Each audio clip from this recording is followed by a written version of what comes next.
Welcome. Our story today is titled 9 Nights from the Nights of Arabian Nights. It is one of the fantasy stories. Close your eyes and listen.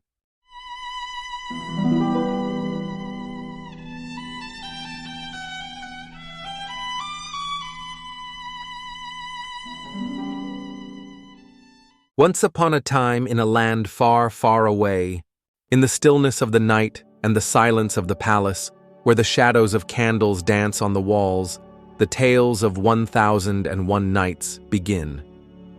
Let us embark on a journey through the enchanted realms of the East, where jinn, ghouls, and endless fascinating stories unfold. In ancient times, in bygone eras, in a land among lands, there was a great king, mighty in power, named Shahryar. He ruled the land of Persia with justice and kindness, and his people loved him dearly. But fate decreed that this king would face a great tragedy that shook the foundations of his heart and turned his life upside down. The vizier said, "My lord, the king, I have returned as you commanded." The king asked, "What did you find, my vizier? Speak and fear not." The vizier replied, "My lord, I have confirmed with my own eyes the betrayal that has befallen your majesty." The king exclaimed, "Woe to her! Woe to her and her treacherous lover! How dare the traitor do this? I am the king, the lord of this land." The vizier said, "My lord, I know this is painful news, but anger will not undo what has passed." The king said, "No, my vizier, this matter will not pass lightly. I will make this betrayal the last in my kingdom. I swear by my throne, I will marry a new woman every night, and in the morning I will have her killed so that no woman dares betray me again." Thus, King Shahryar began to fulfill his vow. Every night witnessed a new marriage, and the next morning, the executioner ended the life of the unfortunate bride. Grief and fear spread throughout the kingdom, and mothers began to fear for their daughter's fate. One day, when no suitable maidens remained in the city for the king to marry, Scheherazade, the vizier's daughter, stepped forward. She was a clever, wise, and highly knowledgeable young woman. She said to her father, "Do not grieve, father. I will marry the king." The vizier exclaimed, "My daughter, what are you saying? You know the fate of all who marry the king." She replied, "Father, trust me. My marriage may bring salvation to the other girls. I have a plan, and God willing, it will succeed." The vizier said, "I don't know, my daughter. My heart fears for you." She reassured him, "Do not fear, father. Put your trust in God." Thus, Scheherazade married King Shahryar. That night, as silence enveloped the palace, Scheherazade said, "My lord, the king, if you permit me, I will tell you a story tonight that will make you forget your worries and take you to worlds unseen." The king said, "Go ahead, I'm listening." Scheherazade began, "It is said, O happy king of wise judgment, that in ancient times, in a city of England, there was a great king with a wise vizier named William, who knew the secrets of affairs. This vizier had 3 sons, each cleverer than the other. One day, the king summoned his vizier and said, 'O faithful vizier, I am weary of ruling this kingdom alone. I wish to test your 3 sons, and the one who proves the wisest and most capable will become my partner in ruling and assist me in the affairs of the state.' The vizier informed his sons, Edward, James, and Henry, and they prepared to meet the king, each hoping to be chosen. On the appointed day, the 3 sons arrived at the palace, where the king had prepared 3 riddles to test their intelligence. He called the eldest son, Edward, and said, 'Young man, I will ask you a question.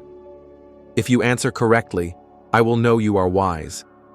Tell me, what is the most precious thing in existence?'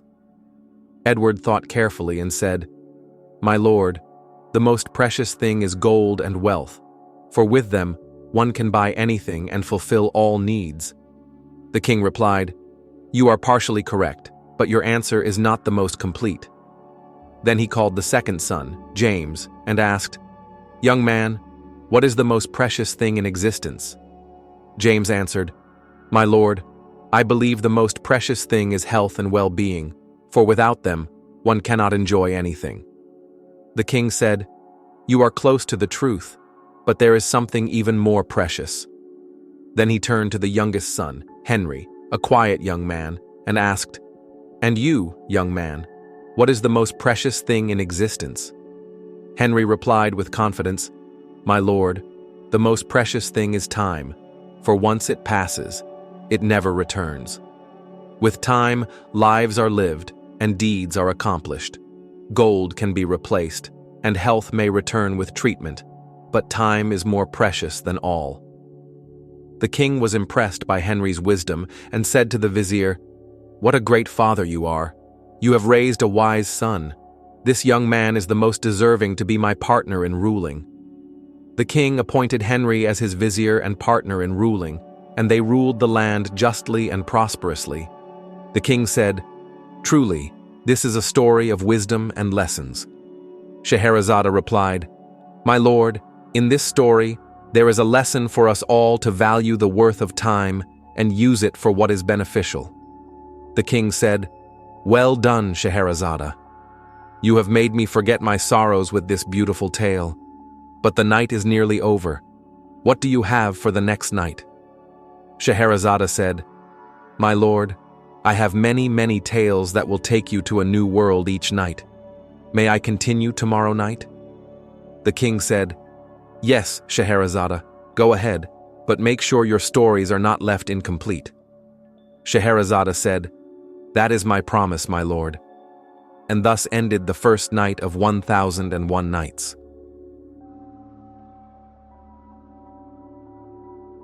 On the second night, the king said, "The night has come, Scheherazade, and the stars are shining. Delight my ears with another of your wondrous tales." Scheherazade replied, "My lord, the king, tonight I will tell you a story titled The Honest Merchant and the Cunning Thief, a tale full of lessons and morals. Listen to me with an attentive heart." She began, "It is said, O just king, that in a city of France there was a merchant named Charles, renowned for his honesty and truthfulness. Charles owned a large shop where he sold the finest and most valuable goods, and the people trusted him completely. One day, a cunning thief, known for his trickery and deceit, arrived in France. No one could escape his schemes. This thief heard of Charles's honesty and wealth and decided to deceive him and steal his money. The thief disguised himself as a poor, destitute man and went to Charles's shop, begging for help. The thief said in a pleading voice, "O kind merchant, O man of a generous heart, I am a poor stranger, my money has run out, and I have nothing to satisfy my hunger. I beg you to help me with some money or food. May God reward you." Charles looked at the poor man with pity and compassion and said, "My friend, do not grieve. I will help you as much as I can." Charles ordered one of his servants to bring food, clothing, and some money for the poor man. The thief was delighted with this generosity and left quickly, plotting great evil in his heart. The next night, the thief returned to Charles's shop, this time carrying a small, tightly locked box. He said in a low voice, as if afraid someone might hear, "O honest merchant, I have a precious trust that I fear will be stolen. Can you keep it safe for me until I return from my travels? I will be forever grateful." Charles hesitated briefly, but remembered his kindness to the man the previous day and thought well of him. Charles said, "No problem, my brother. I will keep your trust in a safe place. You can come to retrieve it whenever you wish." The thief was overjoyed and handed the box to Charles, then left, laughing to himself, for his devilish plan had succeeded. Charles waited for the poor man to return for days and nights, but he did not appear. Doubt began to creep into his heart, so he decided to open the box to see what was inside. But the box was tightly locked, and Charles could not open it. He thought long about the matter until he devised a plan.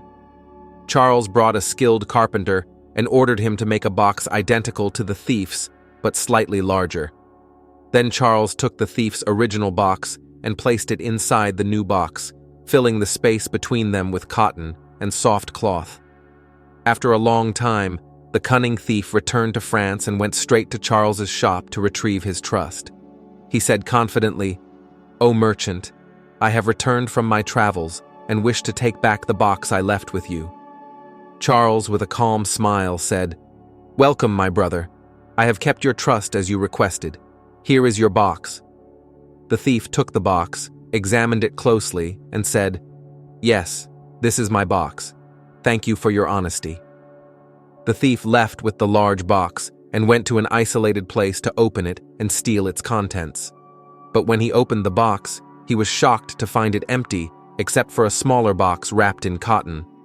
The thief became furious and realized that Charles had uncovered his trick. He rushed back to Charles's shop, shouting angrily, "O deceitful merchant, where is my money that was in the box?" Charles calmly replied, "What money, my friend? I gave you your box as it was. I did not open it or see what was inside." The thief tried to lie and deceive Charles, but he could not, for Charles had exposed his trick in front of everyone. The people were called, and Charles explained what had happened. They all witnessed Charles's honesty and the thief's wickedness. The judge of the city ordered the thief's imprisonment as punishment for his actions and rewarded Charles for his honesty and intelligence. Thus, the cunning thief's plan failed due to the honest merchant's wisdom. The king said, having enjoyed the story, "Truly, it is a wonderful tale, Scheherazade. It showed how truth triumphs over falsehood and intelligence over deceit." Scheherazade said, "My lord, the king, this story holds a great lesson that honesty and truth are the foundation of dealings between people, and lies and deceit, no matter how long they last, will be exposed sooner or later." The king said, "You are right, Scheherazade. Your stories carry many lessons and morals, but the night is passing quickly. Do you have more to tell us?" Scheherazade said, "My lord, I still have many tales that will delight and benefit you. May I postpone them until tomorrow night?" The king said, "Of course, Scheherazade. I eagerly await your stories every night." And thus, we reach the end of our second night of 1001 Nights.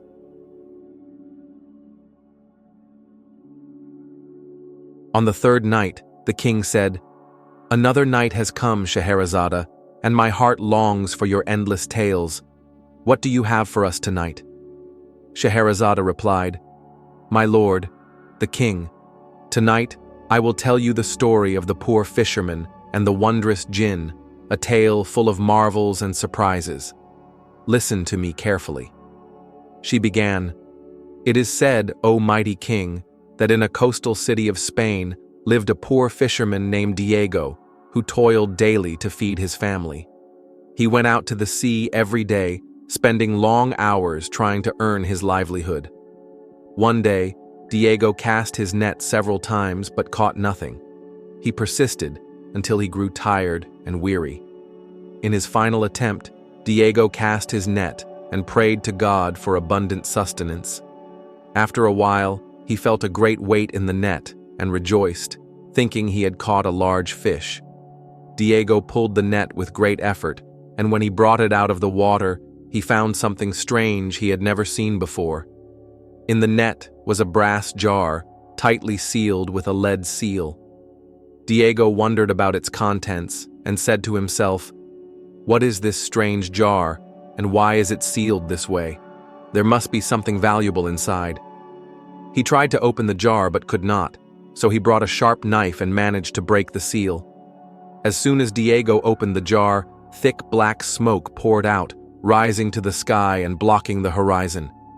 Diego was terrified, trembling at the sight. Moments later, the smoke transformed into a massive jinn, fearsome in appearance, with eyes blazing like sparks. The jinn looked at Diego with great anger and said in a thunderous voice, "O wretched fisherman, you have freed me from my prison after 1,800 years in this jar, and now I will kill you in the worst way."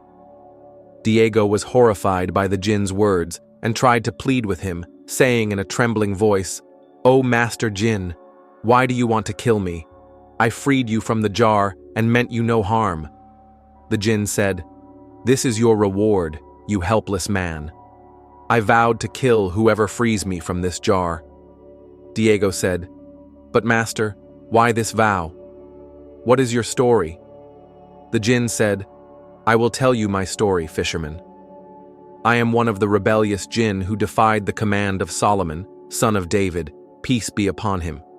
Solomon was angry with me and imprisoned me in this jar, ordering it to be thrown into the sea. I remained in it for 1,800 years. In the 1st century, I vowed to make whoever freed me rich. In the 2nd century, I vowed to marry him to the most beautiful of the Jinn's daughters. In the 3rd century, I vowed to make his kingdom the greatest in the world. But after these long centuries, I grew angry and hopeless, and vowed in this century to kill whoever frees me from this jar in the worst way. Now, your time has come, fisherman." Diego said, "O Master Jinn, is there no way for mercy? I beg you to spare me." The Jinn said, "There is no room for mercy, man. It is too late." Diego said, "But Master, how can this small jar contain your massive body? I don't believe you were inside it." The Jinn thought for a moment and said, "Do you want proof? I will show you." Then the Jinn turned back into thick smoke and re-entered the brass jar. Diego quickly said, "Now, Master Jinn, I have seen how you entered the jar. Can you come out now?" The Jinn tried to exit the jar but could not. It was tightly sealed as before. Diego cleverly said, "Now, Master Jinn, you are back in your prison. Will you keep your vow and kill me?" The Jinn was furious and tried to escape the jar with all his strength but failed. The Jinn pleaded, "O fisherman, I beg you to free me from this jar, and I will keep my promise and make you richer than anyone could dream." Diego said confidently, "You lied to me the first time. How can I trust you now? I will not free you from this jar unless you swear a solemn oath not to harm me and to help me fulfill my needs." The Jinn swore a solemn oath to Diego that he would not harm him and would help him with all his needs. Then Diego freed the Jinn from the jar. The Jinn said, "Now, fisherman, what do you ask of me?" Diego said, "I want you to make me and my family rich." The Jinn ordered a great treasure filled with jewels, gold, and precious stones to appear before Diego. Thus, the poor fisherman became a wealthy man thanks to his intelligence and cunning. The king said, having enjoyed the story, "What an astonishing tale! The fisherman showed great intelligence and cunning." Scheherazade said, "My lord, the king, this story teaches us that wit and cunning can overcome strength and tyranny." The king said, "You are right, Scheherazade. Your stories carry much wisdom and lessons, but the night is nearly over." Scheherazade said, "Yes, my lord, and I am fully prepared to continue my tales tomorrow night if you permit." The king said, "Go ahead, Scheherazade, for I eagerly await your stories." And thus ended our 3rd night of 1001 Nights.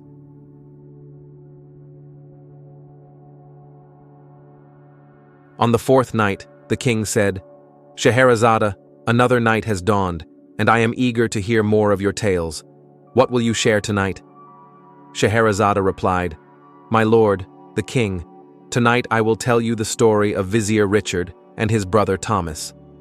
She began, "It is said, O happy king, that in ancient times in the city of London there was a great vizier named Richard, of high status and profound wisdom, close to the king and trusted by him. Richard had a younger brother named Thomas, a handsome young man of noble character, highly intelligent and wise. The brothers loved each other dearly, never parting and sharing everything. One day, Richard fell gravely ill and sensed his end was near. He called Thomas to him and gave him a long testament, urging him to obey the king, serve the land and its people, and preserve the family's honor and reputation. A few days later, Richard passed away, and grief enveloped the city for his loss. The king, who loved Richard dearly, mourned him greatly and ordered grand mourning ceremonies. The king did not forget Thomas, knowing his virtue and nobility, and summoned him, offering him his brother's position as vizier. But Thomas humbly declined, saying, "My lord, I do not see myself capable of bearing this great responsibility after my brother, but I will remain a loyal servant to your majesty and the kingdom in any other position you deem suitable." The king admired Thomas's humility and noble character, making him one of his close advisors and consulting him on many matters. Days passed, and Thomas lived in comfort and luxury thanks to his brother's great wealth, which he inherited, and his high status with the king. One day, while Thomas was sitting in his grand palace, he remembered his brother Richard and their deep love for each other. He longed for him greatly, and tears welled in his eyes. At that moment, one of his servants entered and informed him that a foreign merchant wished to see him. Thomas permitted him to enter. The merchant, an elderly, dignified man, greeted Thomas and sat before him. The merchant said, "My lord, I have come to you from a distant land, bearing a message from someone dear to you." Thomas was surprised by the merchant's words and asked eagerly, "Who is this person, and what is his message?" The merchant said, "This person is your brother Richard. May God rest his soul. I saw him in a dream a few days ago, and he instructed me to come to you and tell you that he is at peace in the abode of truth, but he carries a great worry." Thomas said in alarm, "What is this worry? Speak, and fear not." The merchant said, "Your brother told me in the dream that he had entrusted a large sum of money to a friend before his death, but he did not tell anyone about it. He now fears this money will be lost if no one knows its location. He asked me to come to you and tell you where this money is, so you can retrieve it and spend it on charity and blessings." Thomas was overjoyed at the merchant's words and thanked him profusely for this good news. He asked about the location of the money, and the merchant told him it was in a distant city, in the house of a certain man, whom he described in detail. Thomas immediately decided to travel to that city to recover his brother's money. He prepared a caravan with all the necessities for the journey and set off on a long and arduous trip. After days and nights of travel, Thomas arrived at the city described by the merchant and began asking about the man's house until he found it. Thomas knocked on the door, and an elderly man came out. Thomas greeted him and asked about his friend Richard. The man was delighted to hear Richard's name and remembered him fondly, then told Thomas that he had been a loyal friend and had entrusted him with a large sum of money before his death. The man said, "Your brother was a righteous and honest man, and this is the money he entrusted to me. I kept it safe, as he instructed." He brought a large chest filled with gold and jewels and handed it to Thomas. Thomas was overjoyed and thanked the man profusely for his honesty and loyalty. Thomas decided to return to London with his brother's money. On the way back, while the caravan was traveling through the desert, they were attacked by bandits. Thomas's men fought fiercely, but the bandits were more numerous and stronger. The bandits defeated Thomas's men and stole all their money and goods, including the chest of gold and jewels. Thomas was devastated by the loss of his brother's money and felt despair and frustration. But he remembered his brother's advice to be patient and resilient, so he gathered himself and decided to return to London empty-handed. The king said, "What a touching story." Thomas faced many misfortunes. Did he overcome them? Scheherazade said, "My lord, the king, this story is not yet finished. Tomorrow night, I will continue with its exciting events." The king said, "I eagerly await the rest of the story, Scheherazade." And thus, we reach the end of our fourth night of 1001 Nights.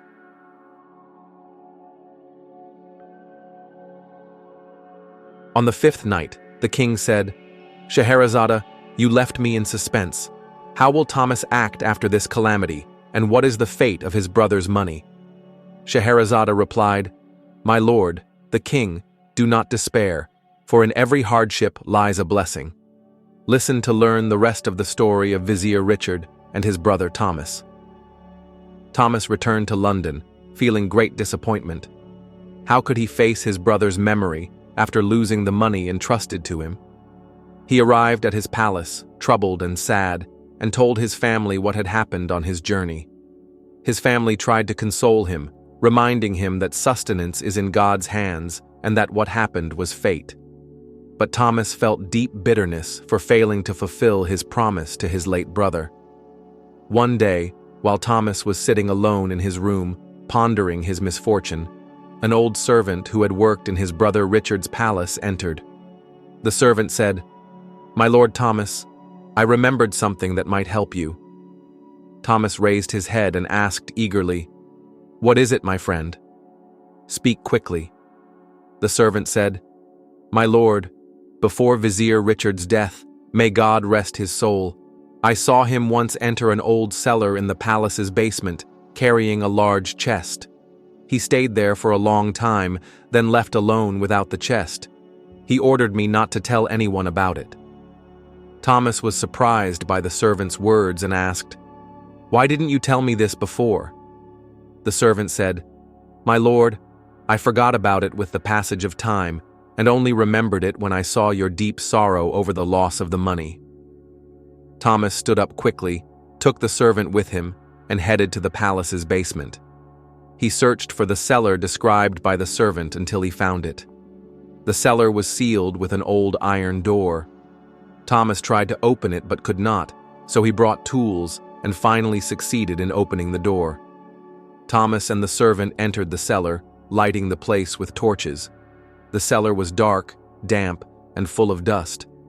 Thomas began searching the cellar until he found a large chest buried under the dirt. Thomas was overjoyed and ordered the servant to help him retrieve the chest. When they opened it, they found a vast amount of gold and jewels, far greater than the money stolen in the desert. Thomas realized that his brother Richard was wise and had anticipated that something might happen to the money sent with the merchant, so he hid another portion in a safe place. Thomas thanked the servant profusely and rewarded him generously. He returned to his palace, overwhelmed with joy, for he had recovered his brother's money and more. But Thomas was not content with this. He decided to take revenge on the bandits who stole his money. He gathered strong men and devised a careful plan to catch them. After a few days, Thomas learned that the bandits were camped in a certain place in the desert. He set out with his men under the cover of night and attacked them with courage and strength. A fierce battle ensued, but Thomas's men were more determined and eager for revenge. They defeated the bandits, killed many of them, and recovered all the stolen money and goods. Thomas returned to London, carrying his brother's money and the bandits' spoils. The people of the city rejoiced at his safe return and held grand celebrations for his victory. Thomas gave part of the money to the poor and needy and used the rest for trade and charitable works. He lived in happiness, prosperity, and comfort, remembering his brother Richard with kindness and mercy. The king said, having been moved by the story, "What a happy ending." Thomas overcame all his misfortunes thanks to his patience and wisdom. Scheherazade said, "My lord, the king, this story teaches us that patience is the key to relief, and that one must not despair, no matter how severe the trials, for God does not waste the reward of the patient." The king said, "You are right, Scheherazade. Your stories are full of wisdom and lessons, but the night has reached its midpoint. Do you have more to tell us?" Scheherazade said, "My lord, I still have many tales that will delight and benefit you. May I postpone them until tomorrow night?" The king said, "Of course, Scheherazade, for I am always eager to hear your stories." And thus, we reach the end of our 5th night of 1001 Nights.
On the sixth night, the king said, "Scheherazade, the night has come with its darkness and silence, and I await a new tale from you.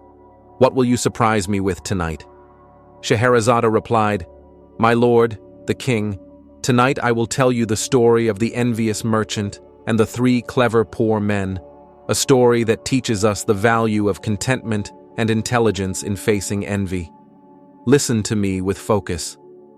She began, "It is said, O great king, that in a wealthy city of Venice lived a rich merchant named Giovanni, but he was extremely stingy and envious. Giovanni had vast wealth and extensive trade, but he was always complaining and dissatisfied, envying anyone happier than him. One day, Giovanni saw three poor men, Michael, George, and Philip, sitting in the market, chatting and laughing loudly. Giovanni was astonished at their happiness despite their extreme poverty, and envy consumed him. He decided to ruin their joy. Giovanni said to himself, "How can these poor men be happy while I, with all my wealth, feel restless and bored? I must teach them a lesson to always remember that poverty kills happiness." Giovanni thought long and devised a malicious plan. He gathered 3 gold coins and went to where the poor men were sitting, pretending he wanted to help them. He said, "O poor unfortunate men, I saw you sitting here happily, and you piqued my curiosity. I want to help you. Here are 3 gold coins. Divide them among yourselves and buy what you need." The poor men were delighted with this gift and thanked Giovanni. But Giovanni aimed to sow discord among them. After Giovanni left, the poor men began arguing over how to divide the gold. Michael, the eldest, said, "I am the oldest among you, so I should take 2 coins, and you 2 share 1. George said, "That's not fair. We should divide the gold equally." Philip, the youngest and wisest, said, "Don't argue, my brothers. I have a better idea. Let's make this gold a test for us. Each of us takes 1 coin, buys goods with it, and trades. After a year, we'll return here and see who made the most profit." Michael and George agreed to Philip's suggestion. Each took a coin and went his way. Michael, out of greed, bought luxurious food, held a grand feast, invited his friends, and spent all his gold in 1 day. George, due to hesitation and lack of trading experience, bought cheap goods, sold them at a loss, then gave up and waited for the year to pass without doing anything. But Philip, the wise one, bought a good wheat seed with his coin and planted it in fertile land. He tended to his crop, watered it, and cared for it until it grew and bore fruit. When harvest time came, Philip sold the wheat, made a good profit, bought more seeds, planted again, and continued working diligently until he amassed a considerable fortune. After a full year, the 3 poor men returned to the same place where they first met. Michael was hungry and destitute. George was hopeless and frustrated, but Philip returned with much money and valuable goods. Michael and George were amazed at Philip's success and asked him the secret. Philip said, "I used the gold coin Giovanni gave us to work and strive, not wasting it on amusement or despair. This experience taught me the value of work and contentment." At that moment, Giovanni, who had been watching from afar, appeared. Seeing the state of the 3 poor men, he was furious, for his malicious plan had failed. He said angrily, "How did you, a poor man, amass this fortune? I gave you the gold to divide and fight, not to become rich." Philip said wisely, "O merchant, you intended to teach us a lesson in envy and discord, but you taught us a lesson in work, diligence, and contentment. Thank you for your precious gift." Giovanni was ashamed of Philip's words and left, feeling humiliated. Thus, the envious merchant's plan failed thanks to the 3 poor men's intelligence and contentment. The king said, having enjoyed the story, "What a wonderful tale. It showed how intelligence and contentment can overcome envy and stinginess." Scheherazade said, "My lord, the king, this story teaches us that true happiness lies not in abundant wealth, but in contentment with what we have and in hard work to improve our conditions." The king said, "You are right, Scheherazade." Your stories always carry valuable lessons. But the night is passing. Do you have more to tell us?" Scheherazade said, "Yes, my lord. For every night, a new tale awaits to be told. May I postpone it until tomorrow?" The king said, "With pleasure, Scheherazade, for I eagerly await your stories." And thus, we reach the end of our 6th night of 1001 Nights. On the 7th night, the king said, "Scheherazade, a new night has come, and I am eager to hear more of your never-tiring tales. What do you have to tell us tonight?" Scheherazade replied, "My lord, the king, tonight I will tell you the story of Prince Albert and Princess Eleanor, a wondrous love story full of exciting events and pleasant surprises. Listen to me with an open heart." She began, "It is said, O just king, that in ancient times in the land of Denmark, there was a great king of high status. He had an only son, as radiant as the full moon in his beauty, named Albert. The king loved his son dearly and ordered him to be raised and educated in the finest manner. One day, while Prince Albert was strolling through the palace gardens, he saw a portrait hanging on one of the walls. It was of a girl of exquisite beauty and splendor, unlike any he had ever seen.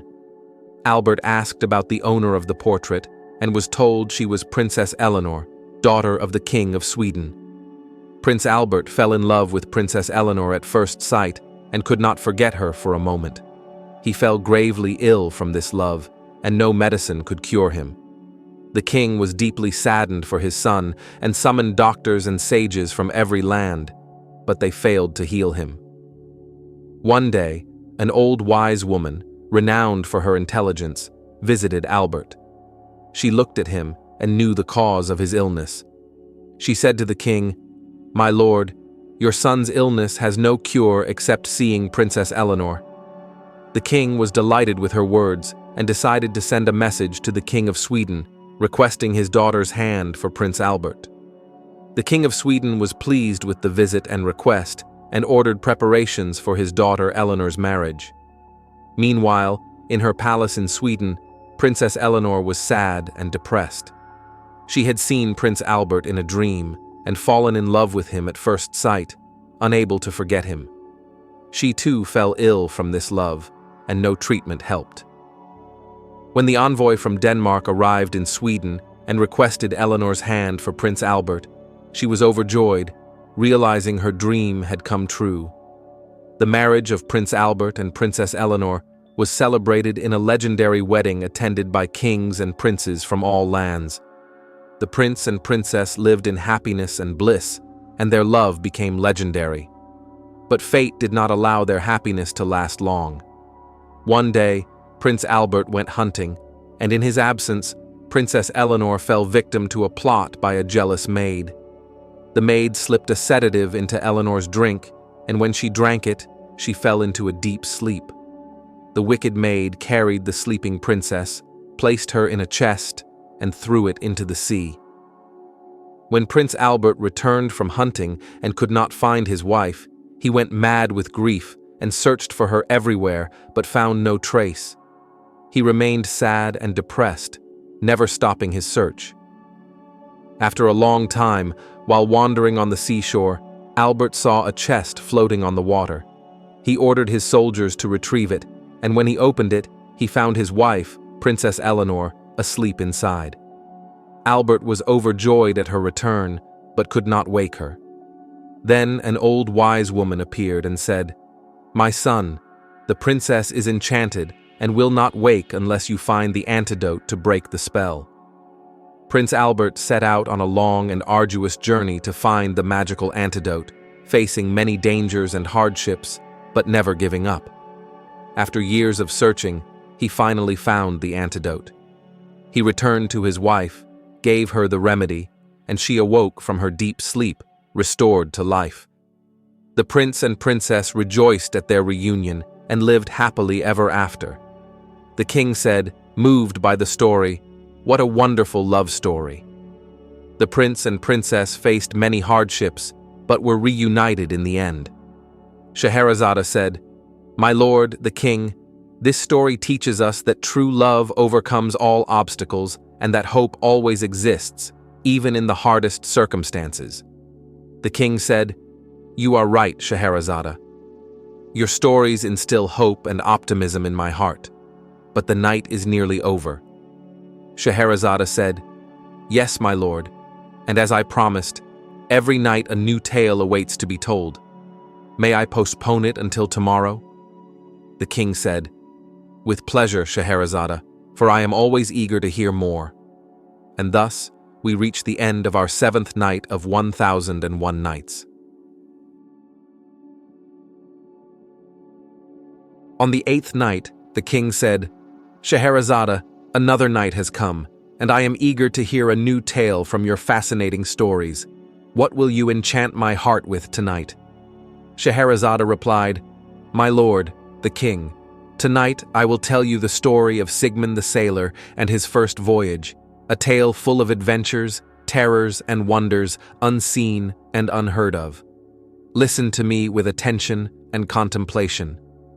She began, "It is said, O happy king, that in the city of Oslo, Norway, lived a famous merchant named Sigmund the Sailor.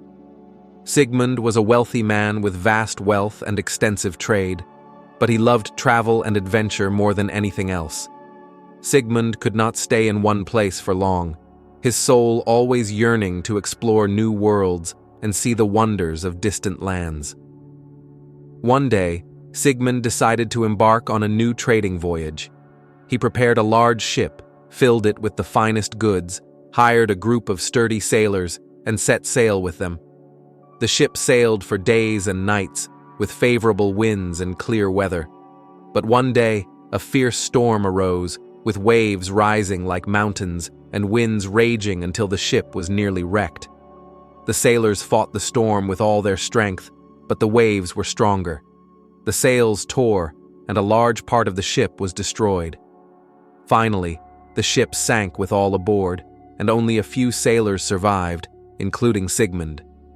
Sigmund clung to a piece of the ship's wreckage and floated on the water's surface for 3 days and nights, suffering from hunger, thirst, and exhaustion. On the 4th day, Sigmund saw a distant island and swam toward it with all his strength until he reached its shore in a pitiable state. The island was deserted, uninhabited by humans. Sigmund felt loneliness and despair, but did not give up. He began exploring the island in search of food and water. He found fruit trees and drank from a fresh stream. While wandering, Sigmund saw something strange from afar, like a huge white ball. He approached cautiously and discovered it was an egg of the rock, a mythical giant bird. The egg was so large that Sigmund thought it was a great dome. While he was marveling at the egg, the rock appeared suddenly, a majestic bird with vast wings and powerful claws. Sigmund was terrified and quickly climbed inside the egg to hide. He remained hidden until the rock fell asleep. When the rock awoke, it carried the egg in its strong beak and flew to a distant place. The rock flew for a long time until it reached a deep valley filled with giant snakes. The rock placed the egg on the ground and began feeding the snakes to its young. When Sigmund realized where the rock had taken him, he was terrified, for the valley was full of snakes that could swallow him in an instant. Thinking quickly, Sigmund found a large piece of cloth inside the egg, tied it tightly around his waist, and when the rock slept again, he carefully climbed out and tied himself to one of the rock's massive legs with the cloth. When the rock awoke in the morning and flew from the valley, Sigmund flew with it, hanging from its leg.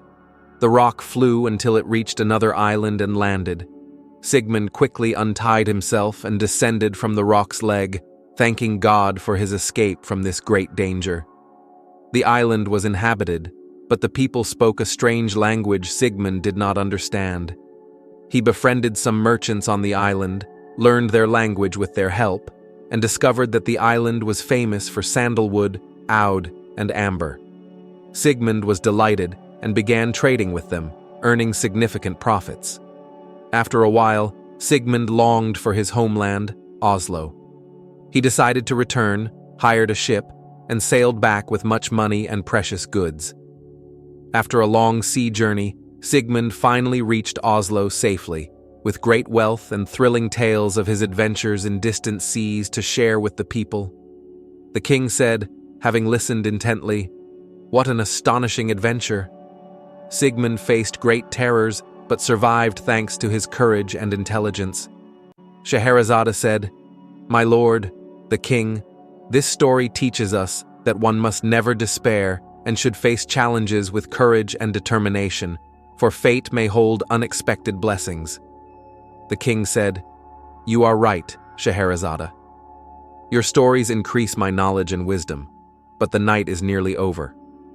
Scheherazade said, "Yes, my lord, and as I promised, every night a new tale awaits to be told. May I postpone it until tomorrow?" The king said, "With pleasure, Scheherazade, for I eagerly await your stories."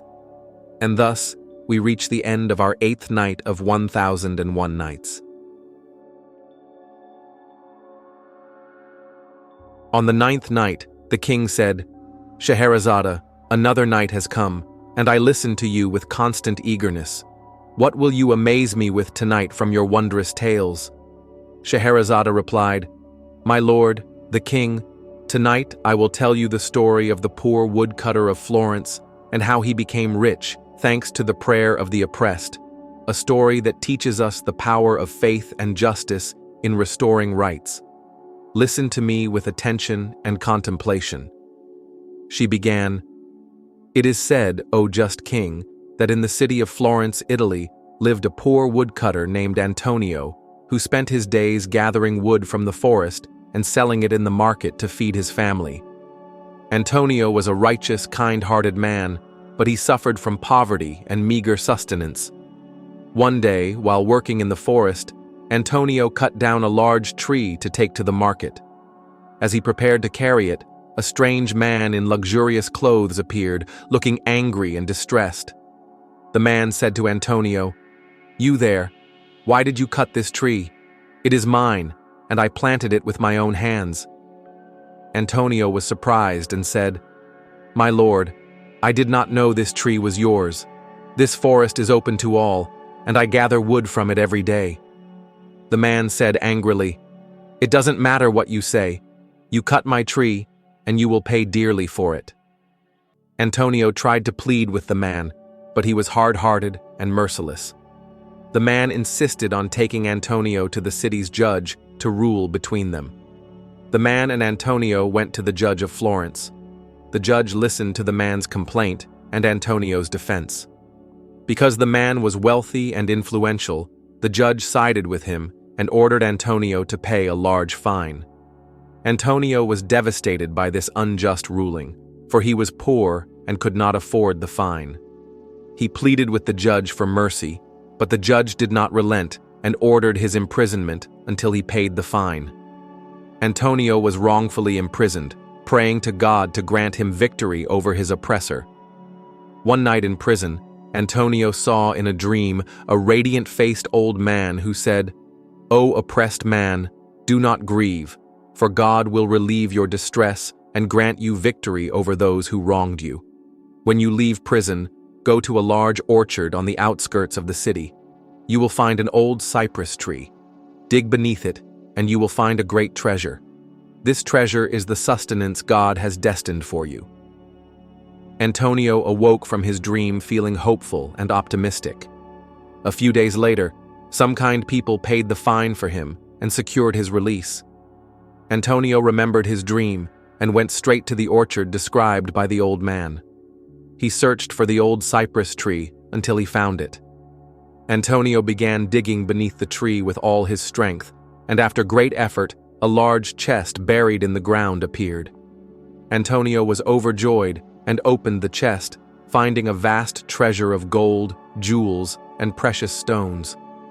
The poor woodcutter became a wealthy man thanks to God's grace and the answer to his prayers. Antonio did not forget those who wronged him.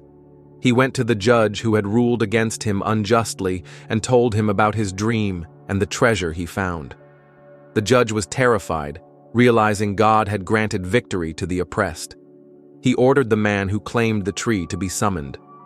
When the man arrived, the judge questioned him about the truth of the matter. The man faltered and confessed that he had lied about owning the tree. The judge ordered the man's imprisonment as punishment for his lies and oppression, and returned the fine to Antonio that he had paid unjustly. Antonio lived in happiness and prosperity, spending part of his wealth to help the poor and needy. Thus, the prayer of the oppressed was answered, and God granted victory to the truth and its people. The king said, moved by the story, "What a touching tale!" It showed how the prayer of the oppressed has no barrier before God, and divine justice prevails, even if after a while. Scheherazade said, "My lord, the king, this story teaches us that oppression has dire consequences, and that one must fear the prayer of the oppressed, for it rises to the heavens swiftly." The king said, "You are right, Scheherazade. Your stories carry many lessons and morals, but the night is nearly over." Scheherazade said, "Yes, my lord, and as I promised, every night a new tale awaits to be told. May I postpone it until tomorrow?" The king said, "With pleasure, Scheherazade, for I eagerly await your stories." And thus, we reach the end of our 9th night of 1001 Nights.